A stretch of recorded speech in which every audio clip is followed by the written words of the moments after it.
E esse mês de fevereiro nós vamos falar sobre profetas e profecias. Então o tema de fevereiro é profeta e profecias. E o texto que eu escolhi para hoje está lá em 2 Crônicas, capítulo 18. É o capítulo todo. Como as horas se avançam, eu vou ler aqui até o 27, tá? Vamos ler rapidamente no Data Show. E quem estiver com a Bíblia aberta, por favor, permaneça com a Bíblia aberta. Quem não trouxe a palavra, pode acompanhar no Data Show aí, que nós iremos apontar aqui alguns versículos desse texto que vão se encaixar naquilo que eu quero falar com vocês hoje. Hoje nós vamos falar sobre o profeta Micaías. Eu tenho percebido que o Eldo, com esse aplicativo aí, que muitas pessoas estão lendo, né? Principalmente o Antigo Testamento, que algumas pessoas não gostam. E interessante que eu recebo muitas perguntas, né? Pastor, o que significa isso? O que significa aquilo? Isso é bom, isso é bom.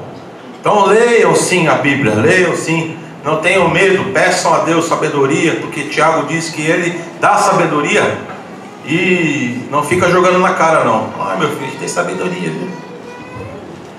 Tinha, pois, Josafá riquezas e glória em abundância, e aparentou-se com Acabe. Ao cabo de alguns anos foi ter com Acabe em Samaria, e Acabe matou ovelhas e bois em abundância para que ele e para o povo que o acompanhava, e persuadiu a subir com ele a Ramote Gileade. Perguntou-lhe Acabe, rei de Israel, a Josafá, rei de Judá: irás tu comigo a Ramote Gileade? E respondeu-lhe Josafá: como tu és, sou eu, e o meu povo como o teu povo, seremos contigo na guerra. Disse mais Josafá ao rei de Israel: consulta hoje a palavra do Senhor. E então o rei de Israel ajuntou os profetas, 400 homens, e lhes perguntou: iremos à peleja contra Ramote Gileade, ou deixarei de ir? E responderam eles: sobe, porque Deus a entregará nas mãos do rei. E disse porém Josafá: não há aqui algum profeta do Senhor a quem possamos consultar? Ao que o rei de Israel respondeu a Josafá: ainda há um homem por quem podemos consultar o Senhor, eu porém o odeio, porque nunca profetiza o bem a meu respeito, mas sempre o mal. É Micaías, filho de Imlá. Mas Josafá disse: fale o rei, não fale o rei assim. E então o rei de Israel chamou um eunuco e disse: traze-me aqui depressa Micaías, filho de Imlá. Ora, o rei de Israel e Josafá, rei de Judá, vestidos com seus trajes reais, estavam assentados cada um no seu trono, na praça à entrada da porta de Samaria, e todos os profetas profetizavam diante deles. E Zedequias, filho de Kenaaná, fez para si uns chifres de ferro e disse: assim diz o Senhor, com estes ferirás os sírios, até que sejam consumidos. E todos os profetas profetizavam o mesmo, dizendo: sobe a Ramote Gileade, serás bem sucedido, pois o Senhor a entregará nas mãos do rei. O mensageiro que fora chamar Micaías lhe falou, dizendo: eis que as palavras dos profetas é uma só voz, são assim favoráveis ao rei. Seja, pois, também a tua palavra como a de um deles, e fala o que é bom. Micaías, porém, disse: vive o Senhor, que o que o meu Deus me disser, isso falarei. E quando ele chegou à presença do rei, este lhe disse: Micaías, iremos a Ramote Gileade a peleja, ou deixarei de ir? Respondeu ele: subi e sereis bem-sucedidos, e eles serão entregues nas vossas mãos. Mas o rei lhe disse: quantas vezes hei de conjurar-te, que não me fales senão a verdade em nome do Senhor? E respondeu ele: vi todo Israel disperso pelos montes como ovelhas que não têm pastor, E disse o Senhor: estes não têm Senhor, torne em paz cada um para a sua casa. Então o rei de Israel disse a Josafá: não te disse que ele não profetiza a respeito de mim o bem, porém o mal? Prosseguiu Micaías: ouvi, pois, a palavra do Senhor. Vi o Senhor assentado no seu trono, e todo o exército celestial em pé à sua direita e à sua esquerda. E o Senhor perguntou: quem induzirá Acabe, rei de Israel, a subir para que caia em Ramote Gileade? E um respondia de um modo e o outro de outro. E então saiu um espírito, apresentou-se diante do Senhor e disse: eu o induzirei. Perguntou-lhe o Senhor: de que modo? E ele disse: eu sairei e serei um espírito mentiroso na boca de todos os seus profetas. Ao que disse o Senhor: tu o induzirás e prevalecerás. Sai e faze assim. Agora, pois, eis que o Senhor pôs um espírito mentiroso na boca destes profetas. O Senhor é quem falou o mal a respeito de ti. Então Zedequias, filho de Kenaana, chegando-se, feriu a Micaías na face e disse: por que passou de mim o Espírito do Senhor para falar a ti? E respondeu Micaías: eis que tu verás naquele dia, quando entrares numa câmara interior para te esconderes. E então disse o rei de Israel: tomai Micaías e tornai-o a levá-lo a Amon, o governador da cidade, e a Joás, filho do rei, e dizendo-lhe: assim diz o rei: metei este homem no cárcere e sustentai-o com pão e água até que eu volte em paz. Curva sua cabeça por um instante. Pai eterno, nós estamos na tua presença, continuamos na tua presença. Esse texto é complexo, ele é complicado, mas nós queremos, ó Deus, pedir a tua orientação, que o teu Espírito Santo esteja nos dando, Senhor, sabedoria, graça, para que possamos entender e que todos nós, Pai, possamos ver as mesmas coisas que o teu Espírito esteja revelando à tua igreja. Nos ensina, Senhor, a cada dia, porque a tua palavra é viva, ela é verdadeira, e só ela, Senhor, pode transformar, mudar situações e pessoas. Que as palavras da minha boca e o meditar do meu coração sejam gratos diante de ti. Amém, amém. Amados, eu, quando pensei nesse tema, falar em profecia, nessa introdução eu quero só chamar a atenção da igreja para as seguintes questões, né? Eu vejo a profecia como algo que vem de Deus. Deus, se você ler lá do Gênesis, principalmente quando ele chama Abraão, ele faz promessas a Abraão. Aquilo são profecias. De ti farei uma grande nação, abençoarei os que te abençoarem. São profecias. E no Novo Testamento há algumas diferenças, mas a profecia e os profetas, eles continuam porque mesmo que a maneira, a forma, ela tenha mudado um pouco, isso nasceu no coração de Deus. O Senhor, o próprio texto bíblico diz que quando não há profecia, o povo se corrompe. Então isso é bíblico e nós precisamos meditar um pouco sobre isso. Eu quero rapidamente falar com vocês hoje sobre essa profecia do profeta Micaías. A Bíblia, ela trata de profetas do Antigo Testamento, aqueles que escreveram alguma coisa, como profetas maiores e profetas menores. Aqueles profetas que escreveram. Os profetas maiores, aqueles que deixaram as suas profecias em textos, né, em pergaminhos aí, são Isaías, Jeremias, Ezequiel e Daniel. Daniel tem algumas ressalvas, os estudiosos têm, mas eu não quero aqui entrar no mérito da questão, mas ele entra também no rol dos profetas maiores, não porque eles são maiores do que os outros, não, por causa do tamanho do documento, tá, que eles deixaram. São documentos grandes, textos grandes. Tem os profetas menores, que são 12: Oséias, Joel, Amós, Obadias, Jonas, Miqueias, Naum, Abacuque, Sofonias, Ageu, Zacarias e Malaquias. Os profetas que não deixaram nada escrito, ou pelo menos não temos aqui na palavra nada que venha fazer referência a esses profetas que vocês também conhecem bem. Por exemplo, Elias, Eliseu, o próprio Micaías, a profetisa Hulda, que foi contemporânea do profeta Jeremias, você vai ler lá em 2 Reis capítulo 22, João Batista, que Jesus fez referência dizendo que ele seria o último dos profetas, desse tipo de profeta do Antigo Testamento. No Novo Testamento você vai encontrar o profeta Ágabo e muitos outros anônimos, homens que foram usados por Deus em profecia em momentos específicos, como Jaaziel. Aqui dando esse exemplo, se você mudar a sua página aí no capítulo 20 de 2 Crônicas, você vai ver Deus usando o Jaaziel, que era um levita, em profecia, depois que Josafá ora pedindo a Deus discernimento para aquela guerra que estava acontecendo, que iria acontecer. E aí o Senhor usou a vida de Jeziel e ele falou em nome do Senhor. E também em 1 Reis capítulo 13 tem um homem anônimo aqui que está escrito homem de Deus, que vem de Judá, e ele é usado ali pelo Senhor, e tem ali um contexto de história em relação a esse profeta anônimo. No Novo Testamento, como eu disse agora, João Batista e o profeta Ágabo. O dom de profecia, queridos, ele é para a igreja. Quando nós pensamos em igreja, no Novo Testamento, acabou aqui,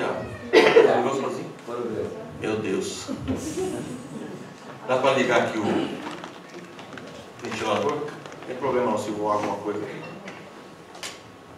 Aí. O dom de profecia é para a igreja. O Espírito Santo, como nós falamos aqui toda hora, quando Jesus vai para o Senhor, ele ressuscita e depois faz promessas à igreja. O próprio Atos capítulo 2 é promessa do Senhor, o Espírito viria e ele distribui dons. Então a profecia para a igreja é um dom, é um dom. Em 1 Coríntios capítulo 12, você vai ler ali o apóstolo Paulo ensinando a igreja de Corinto, porque ali, naquele contexto, eles estavam pensando que o dom de falar em línguas, que é um dom em línguas, aqui no caso da igreja de Corinto, são línguas dos anjos, línguas estranhas. Em Atos capítulo 2 não, mas na igreja de Corinto sim, línguas dos anjos, línguas estranhas. O apóstolo Paulo estava ensinando aquela igreja, dizendo: olha, quem fala em línguas, vou colocar aqui com as minhas palavras, deve buscar, deve orar e pedir a Deus a interpretação do que você está falando. Busca a Deus nisso, porque se você falar somente em línguas, não vai edificar a igreja. E aí o apóstolo Paulo deixa claro que quem é usada por Deus em profecia, no contexto da igreja, é superior a quem somente fala em línguas. Porque quem fala em línguas só edifica a si mesmo. Agora quem profetiza, ou seja, o Senhor começa a usar a vida da pessoa, e ela começa a falar em línguas, e ao mesmo tempo ela interpreta o que ela está falando, ou outra pessoa pode também interpretar. Isso no Novo Testamento. E o apóstolo Paulo também, escrevendo aos Efésios, no capítulo 4, diz que Deus separou, designou alguns no seio da igreja. Ele diz assim, ele usa a palavra alguns, para apóstolos, outros para profetas, outros para evangelistas, outros para pastores e mestres, para a edificação do corpo de Cristo. Então vamos lá, o texto em que nós lemos. O contexto histórico, vocês sabem que depois da morte de Salomão, o reino foi dividido. O rei Roboão, que era filho de Salomão, ficou com a tribo de Judá e Benjamim. E Jeroboão, que foi perseguido por Salomão, estava exilado no Egito, ele fica sabendo da morte de Salomão, volta, e eles fazem um complô, fazem uma armação, e acaba o reino sendo separado, dividido. Ali tem outras questões importantes para refletirmos, mas não vem em conta agora, não quero colocar isso agora. O reino é dividido e o reino do norte, ele com as 10 tribos, se vocês pararem para estudar a história de Israel, praticamente essas tribos desaparecem. Ficam só os nomes, elas vão desaparecendo por causa da desobediência. E Judá persevera, persiste ali com o tempo, porque Jesus viria da tribo de Judá, descendente de Javi, falando de Jesus como homem. E Acabe, vou fazer aqui uma comparação com Josafá. Acabe, rei das tribos do norte, rei com capital em Samaria. Josafá, rei das tribos do sul, de Judá e Benjamim, com capital em Jerusalém. Esses dois homens eram diferentes. O rei Acabe, você vai ler em 1 Reis e também em Crônicas, que era um homem ruim, um homem mau. Um homem, queridos, que era dominado por sua esposa. Dominado por sua esposa Jezabel, que era uma pessoa má. Essa mulher introduziu o culto a Baal em Israel. Esses 400 profetas que estão aqui são aqueles 400 profetas de Baal que Elias vai ter aquela disputa. Josafá é um homem bom, ele vem procurando adorar a Deus, ele vem procurando restaurar o culto, ele vem numa sequência de boas ações, de tentar trazer de volta a espiritualidade em Judá, e ele está buscando ao Senhor, porém ele comete alguns erros. Depois ele é repreendido no final do capítulo 19, você vai ver que ele é repreendido por causa dessa ação que ele teve de se ajuntar com Acabe, que era um homem terrível, um homem mau. Então, em primeiro lugar, queridos, diante desse texto, Josafá é levado pelas emoções, e depois ele consulta o Senhor. Quantas vezes nós fazemos isso? Você vai ver no verso 3, coloca para mim por favor.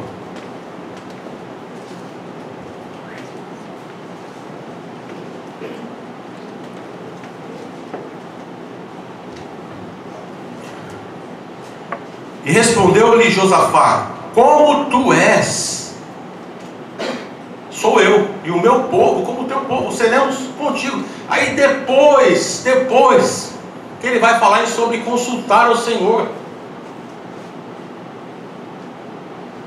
Queridos, olha, nós precisamos pedir a orientação de Deus primeiro.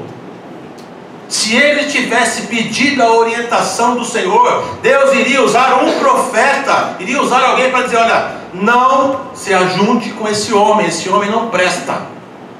Precisamos orar em todas as situações. Nós erramos, eu sei, eu erro. Em algumas situações eu erro, faço as coisas e por impulso, sem consultar a Deus. E vocês já repararam que como nós sofremos com as pequenas coisas? Como nós sofremos? Aí você fala: então a gente tem que ficar orando 24 horas, não posso andar. É mais ou menos isso, mas sem ser dessa forma, fanático. Não é um fanatismo, é uma ligação com Deus que nós temos que ter o tempo todo. Vou dar um exemplo para vocês rapidinho. Esses dias eu estava querendo comprar uma peça e eu fui lá, busquei a peça na internet e não orei a Deus, não pedi orientação, nada. E é uma coisa que vai trazendo angústia, tristeza quando está errado. E aí veio a peça errada, veio riscada, veio quebrada. Aí qual foi a confusão? Como diz minha esposa, tem que mandar de volta, tem que receber o dinheiro. Por quê? Porque fui fazendo sem pedir orientação. Então quando você sair, levantar, ir para o seu trabalho, peça ao Senhor: Senhor, eu preciso resolver isso. Eu preciso, olha, está todo mundo dizendo que não tem como fazer. O Senhor tem a resposta. Deus tem a estratégia. Você não vai cair. Não vai cair em ciladas como Josafá caiu nesse texto. Peça a Deus orientação. Olha o Espírito Santo de Deus te guiando. Olha, não fala isso, não diz isso. Olha, eu estou falando contigo. A resposta é essa. Você vai ter estratégias. Vai vir à tua mente algumas coisas que você vai falar: só pode ser Deus. No teu trabalho, na tua casa, nas coisas que você precisa resolver, você tem consultado o Senhor? É uma pergunta. É uma pergunta. Você tem consultado ao Senhor? Como está as tuas finanças? Como está a tua casa? A tua casa está em ordem? Como está a tua família? Está tudo certinho aí dentro de você? Você tem consultado ao Senhor? Vamos lá rapidinho, senão não vai dar tempo. Em segundo lugar, pessoas más e de mente cauterizada, preste atenção, têm seus próprios profetas e suas próprias convicções. Acabe, ele tinha os seus próprios profetas. É o que o texto está dizendo aí no verso 5. Os 400 que a sua esposa trouxe de uma outra terra para confundir o povo. Agora eu chamo a atenção da igreja. Como era o coração de Acabe? Ele fazia até em alguns momentos algumas coisas boas que chamou a atenção de Josafá, porque senão ele não teria ido até lá. Se disfarçava em alguns momentos de um bom samaritano, de uma pessoa que fazia. Mas não, a sua índole era má, o seu caráter era mau, ele foi um homem ruim, influenciado. Deus já havia falado sobre ele. No verso 5 diz assim, põe para mim por favor. Então o rei de Israel ajuntou os profetas e lhes perguntou: iremos à peleja? Esses profetas é aquilo que o apóstolo Paulo escreve lá a Timóteo, dizendo: olha querido, nos últimos dias as pessoas amontoarão, vou colocar aqui, não está escrito profetas, mas pregadores, pessoas que falarão somente aquilo que você quer ouvir. É muito complicado isso. Eu quero dizer uma coisa para a igreja que serve também para mim. Nós precisamos ouvir aquilo que Deus tem para falar conosco. Em parte, ou boa parte daquilo que Deus tem para falar está aqui, ó. Aleluia. E em outras ocasiões o Senhor usa pessoas, usa profeta, usa criança, usa circunstâncias, usou até uma jumenta, né, Isaac? Quando o Senhor quer falar, Ele fala. Mas o que eu preciso? Eu preciso abrir o meu coração, pedir para o Senhor: abra os meus olhos espirituais, os meus ouvidos espirituais. Senhor, eu preciso entender a Tua vontade, não somente aquilo que eu quero. Porque eu converso com as pessoas, queridos, que dizem assim: Deus fala comigo, pastor. Eu sei que Deus fala, e eu faço o que Deus fala, mas quando a pessoa está dizendo Deus fala comigo, e as ações não batem com o que está aqui na palavra, o que nós sabemos que faz parte do caráter de Deus, não pode ser Deus. Não pode. Se Deus está falando, se Jesus falou: ame até os seus inimigos, ame, não amaldiçoe, fale, procurem a paz, procurem isso, sejam reconciliadores, e você está fazendo o contrário e está dizendo: Deus está falando comigo? Que Deus é esse? É o Deus de Acabe, é Baal, porque não bate com o Deus de Israel, não bate com o que Jesus pregou. Preste atenção quais são as atitudes que eu falo por mim. Quantas vezes eu erro achando que estou fazendo certo e não estou, mas uma coisa eu tenho que ter e todos nós temos que ter: eu quero, Senhor, ouvir a Tua voz. Glória a Deus. E se eu errei, me perdoa. Eu quero começar daqui para frente. Não confie em qualquer profecia. Você pode pedir a Deus a confirmação. No verso 6, o que Josafá faz? Ele ouve um homem de Deus, um homem que tem, mesmo estando ali num contexto que ele errou, mas o Senhor era com ele. Ele ouvia a voz do Senhor, e ele percebeu que aqueles profetas não eram profetas do Senhor. Eram profetas que profetizavam em favor de Acabe, que falavam tudo o que ele queria ouvir. E aí o que ele fala? Será que não há aqui ainda algum profeta do Senhor a quem possamos consultar? O que ele fez? Ele provou se aquilo era mesmo de Deus. Você pode fazer isso. 1 João capítulo 4, primeira carta de João capítulo 4 diz assim: amados, não creiam em qualquer espírito, mas examinem se os espíritos vêm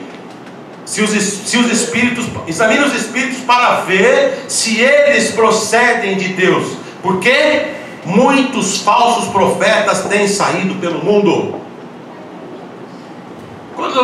Quando o Espírito Santo revelou aqui a João espíritos, veja no texto mais para frente o que acontece ali nas regiões celestiais ali com Deus.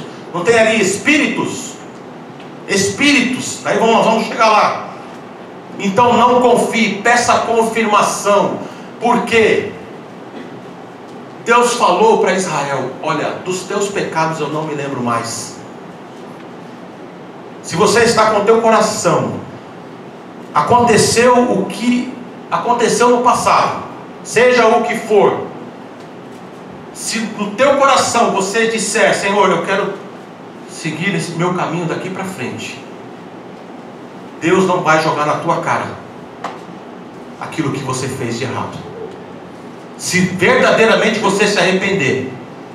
O que Jesus fala para aquela mulher que foi pega em ato de adultério? Onde estão os teus acusadores?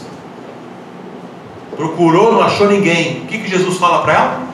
Não te condeno.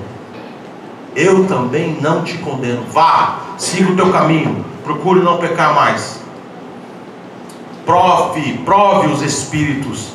Se aquilo trouxe angústia no teu coração, se você está no caminho errado, ou procurando mudar a sua atitude, mudar de atitude, se você está procurando andar na presença de Deus, pode ter certeza que vão aparecer espíritos para te acusar, dizendo: ele não merece estar onde ele está, ele não merece estar com quem ele está, ele não merece ser quem ele é hoje. Mas o Senhor está dizendo: eu te levantei, eu te escolhi, eu estou te levantando, eu estou mostrando o caminho, eu estou contigo a cada minuto, a cada segundo da tua vida, quando você tem um coração contrito. Quarto lugar, queridos, o verdadeiro profeta tem uma aliança com Deus. Aleluia. E consequentemente com a palavra que sai da boca de Deus. Por isso o ímpio o odeia. No verso 7, Acabe fala assim para Josafá: olha, tem lá um profeta chamado Micaías e tal, só que ele nunca fala o que é bom em relação a mim, nunca fala a meu respeito, e sempre o mal. Por isso eu o odeio. Está aqui na minha tradução. Olha, está ali, eu porém o odeio. O ímpio vai odiar sim o verdadeiro profeta do Senhor. O ímpio vai odiar, mas aqueles que são filhos do Senhor, aqueles que nasceram de novo, vão ouvir a voz daquele que está falando em nome do Senhor. Quinto lugar, queridos, o verdadeiro profeta sempre vai falar a verdade, porque mesmo que tente, ele não consegue mentir. Esse momento, verso 13 a 16, é um momento que é estranho no texto, porque o que acontece ali? O mensageiro mandado por Acabe vai até Micaías, que está na prisão, e no caminho ele diz assim: olha, todos ali estão falando bem, fale você também. E aí ele diz assim: aquilo que o Senhor me mandar dizer, eu vou dizer.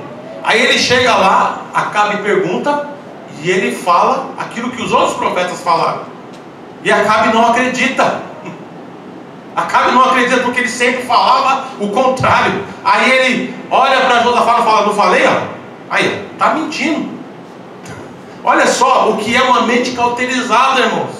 O que é você estar no erro, persistir no erro e achar que está certo. Acabe achava que estava certo. Quando nós olhamos assim o texto, você fala: não acredito que um homem pode agir dessa forma. Mas tem muitas pessoas que agem assim hoje.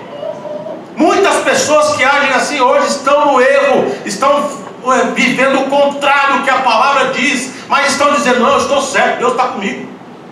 Não sei que Deus é, só pode ser Baal. Deus está comigo. Olha aqui o que está acontecendo, eu estou prosperando. Salmo 73. Leia Salmo 73. Não é assim, queridos, não é assim. O verdadeiro profeta vai falar sempre a verdade. E mesmo que ele tente mentir, ele não consegue, porque logo depois que ele fala o que os outros profetas falaram, ele fala: não, não é bem assim não. Vai acontecer isso, isso, isso, isso. E fala a verdade. Em sexto lugar, querido, no mundo espiritual acontecem coisas que nós nem imaginamos. A visão que o profeta tem é algo maravilhoso e mostra para os escolhidos de Deus quem Deus é. E isso nos incentiva a buscar cada vez mais a santificação. Cada vez mais. Aí no verso 18 a 21, você vai ler aqui a visão que Deus dá ao Micaías, como nós lemos aqui, ao profeta Micaías. Olha, quando nós paramos para analisar, parece um filme, né? Uma fantasia. Deus assentado no trono, os seres celestiais ali discutindo, né? Discutindo quem iria armar aquela confusão ali, armar aquela armadilha. Então essa visão tem alguns aspectos interessantes. Você pode até pensar: não, mas isso é uma metáfora, sei lá o que é isso, mas não. O texto está dizendo que aconteceu. E se você for lá para o livro de Jó, você vai ver acontecendo algo semelhante. O Senhor e os seres celestiais, na presença de Deus, Satanás vem e começa ali a apontar para Jó. E aconteceu num outro contexto, uma outra história, só que de forma semelhante acontece. A visão que Deus deu ao profeta é essa, no mundo espiritual. Por isso que para o mês que vem, oração e batalha espiritual. O Senhor pode te mostrar coisas assim. O Senhor pode te mostrar como tem mostrado para muitos irmãos aqui dentro. Então o que acontece aqui? A visão tem aspectos interessantes. Em primeiro lugar, Deus pergunta quem vai enganar Acabe. Olha que coisa. Agora, por que Deus age assim, irmãos? Porque o coração de Acabe não tinha nenhuma perspectiva de mudança. Ele não iria mudar. Não iria mudar. E aí, o que acontece no mundo espiritual? Isso aqui que nós estamos vendo. Deus ali faz uma pergunta: quem é que vai enganar Acabe? Ali há uma discussão. Os espíritos ali começam a discutir: eu vou. Não, qual a estratégia? Quem vai? Qual a estratégia? E no mundo espiritual acontece assim. É isso que muitas pessoas não entendem. Nós somos seres espirituais. Nós temos um espírito que foi dado por Deus. Então preste atenção naquilo que está acontecendo na tua vida. Preste atenção, porque o apóstolo Paulo diz que a nossa luta ela não é contra seres humanos. Veja que a luta aqui, ela está acontecendo nas regiões celestiais. Ela não está acontecendo naquele momento. A luta, literalmente, iria acontecer depois. Mas antes acontece uma batalha espiritual. Uma batalha espiritual, e Deus está ali como justo juiz, colocando ali o que tem que ser, o que tem que acontecer por causa das atitudes de Acabe. E interessante, queridos, que Deus faz uma pergunta, aquela discussão, então um sugere uma coisa, outro sugere outra. E eu quero dizer, diante de tudo isso, que Deus tem o domínio sobre todos. Glória a Deus. Sobre todos os espíritos, sejam eles malignos ou anjos do Senhor que servem a Ele. Deus tem domínio. Não tenha medo. Não tenha medo, não tenha medo. Eu digo de todo o meu coração: não tenha medo. Dobre o seu joelho, olhe ao Senhor, peça. Se estiver acontecendo alguma coisa, se você estiver sendo afligido, se você recebeu notícias, se você, não importa o que esteja acontecendo na tua vida, não tenha medo. No mundo espiritual o Senhor é vencedor. E se você estiver agindo corretamente, se você estiver debaixo daquilo que a palavra do Senhor diz, a vitória é sua.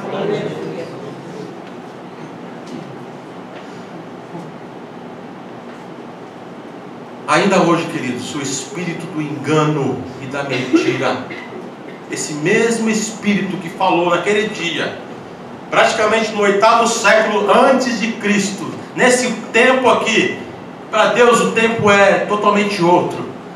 esse mesmo espírito ainda está enganando, ainda está colocando engano e mentira, ainda está tentando fazer estragos. Mas eu quero dizer para você: não se una com quem não ama a Deus. Não se una com quem não ama a Deus. Você vai ver isso no verso 22, do 20 ao 22. Não se una. Josafá se uniu a um homem que odiava a Deus, que não queria, que não adorava ao Deus de Israel. Esse espírito do engano e da mentira ainda está tentando fazer estragos no seio da igreja. Pode ter certeza daquilo que eu estou falando. Preste atenção, por isso que o Espírito Santo nos fala conosco o tempo todo. Vocês precisam orar.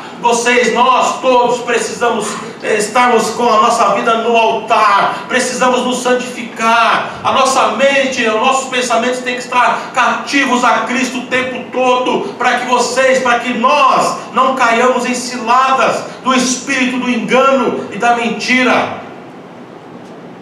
Sétimo lugar, queridos, e último: o verdadeiro profeta, ele tem certeza que foi Deus quem falou através de sua boca. Ele tem certeza. Olha no verso 27. No verso 27. Eu estou no capítulo 20 aqui.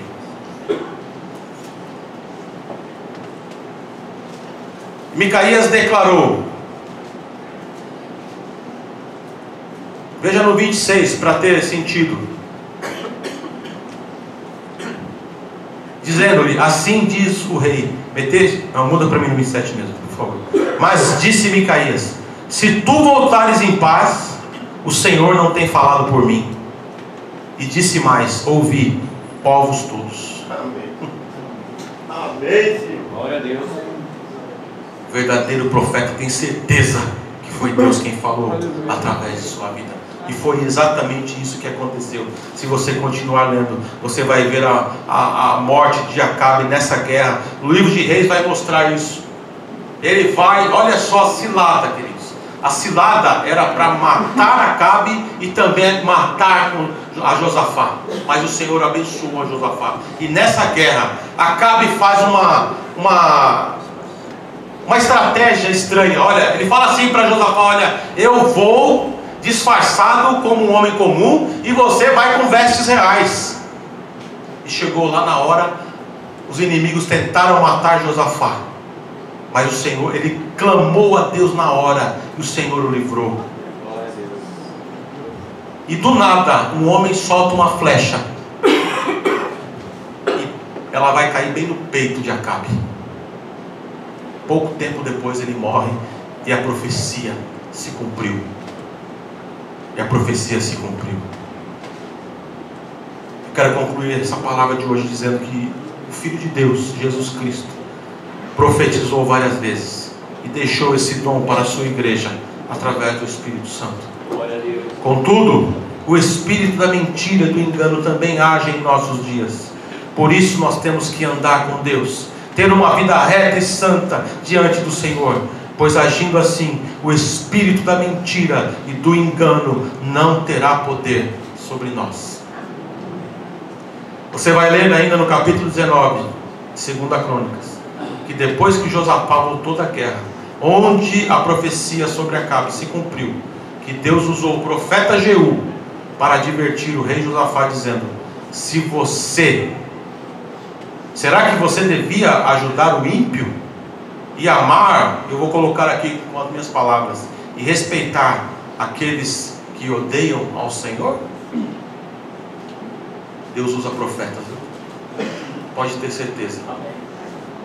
Deus usa profetas para que a igreja não venha se corromper. Creia nos profetas do Senhor, que serão bem-sucedidos aqueles que derem ouvidos às verdadeiras profecias. Que as palmas louvem ao Senhor.